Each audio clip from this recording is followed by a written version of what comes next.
we're going to talk about how an isolation transformer protects and why we bother with isolation transformers. Now, they're not commonly or widely used, but they are a way of protecting us from indirect contact with low voltage. And how they work is, well, first I'll detail out the normal set of circumstances surrounding an electric shock, and that's this. Like, say we have a motor here, and this is our transformer. We've got no isolation transformer here. This is just our distribution transformer, and it's connected like we normally do. There's three phases. All right, we're not going to use two of them.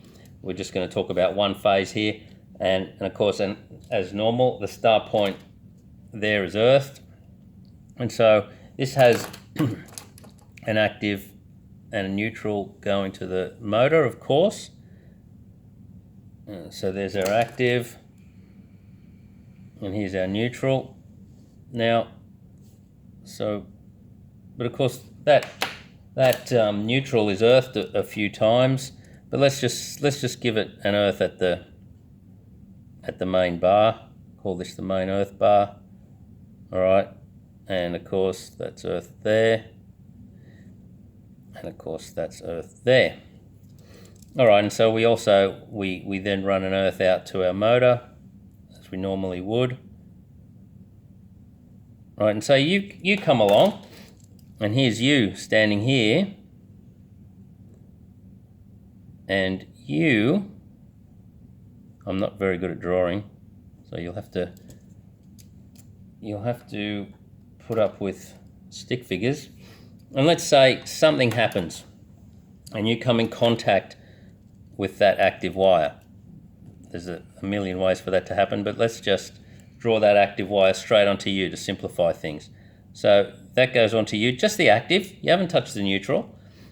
But the problem is that now, because current can only flow in a loop, we tend to lose sight of that sometimes, but current can only flow in a loop. So in order to shock you, current has to flow through your body. And what it does, it flows out of the transformer, down the active, into you, and through you to earth. Okay? Through you to earth, and then through the earth back to the nearest earth stake. It might be the switchboard where the circuit originates, but then again it might be, because that neutral's earthed. It might not be, because let's face it, that neutral is earthed all over the place. So back to the earth bar, and back through there, onto the neutral, and around it goes. And of course, as you know, if that happens, typically we would hope 30 milliamps through you will trip the RCD, or any RCD protection if you have it, but you might not. It might not trip it, and according to the ESO, 3% of them don't work anyway. So there, now you've got a shock path and it's going through you. It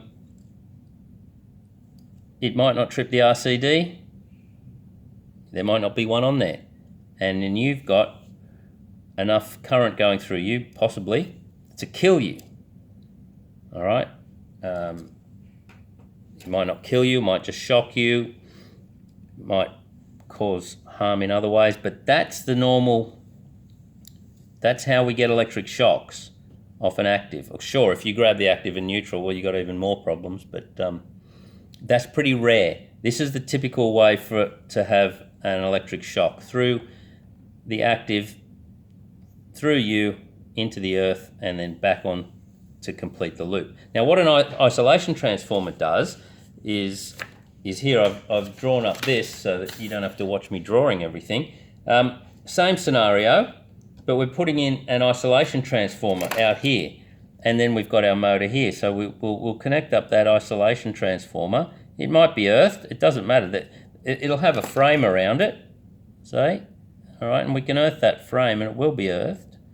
All right, so we connect the primary, and it's a 1-to-1. So if you put 230 volts on it, you'll get 230 volts out of it.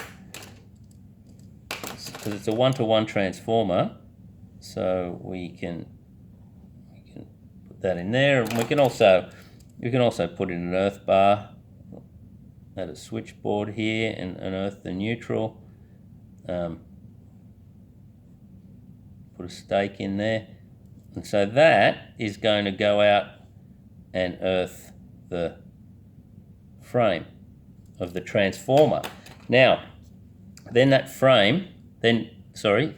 transformer is going to feed your motor or whatever it is. It can be anything. We're just using a motor as an example. So that's just going to feed that. Now, if you happen to come in contact with this wire in the same way as this poor chap has here, you're working away and you've come in contact with the active in exactly the same way as you did here, is exactly the same way as you did there. There is actually no path. This will have the current going to it, like in that loop, but there's no loop here. There's no return path for current. You're like a bird on a wire. A bird can sit on any level of voltage and not get a shock because there's no current path through it. So you are here and there's actually no loop for the current to flow in because we've isolated your 230 volts here from the supply. So you might not even know that there's a shock. Sure, it doesn't protect you. Once again, it doesn't protect you if you happen to come into contact with the active and the neutral and you get between them. That's still a problem. But as I mentioned earlier, that's pretty rare, that kind of shock. Most shocks are like this, all right? And that's how the isolation transformer protects you. There's no loop onto that winding because these are physically separated. They're only linked up by the magnetic flux. So that is your isolation transformer protection.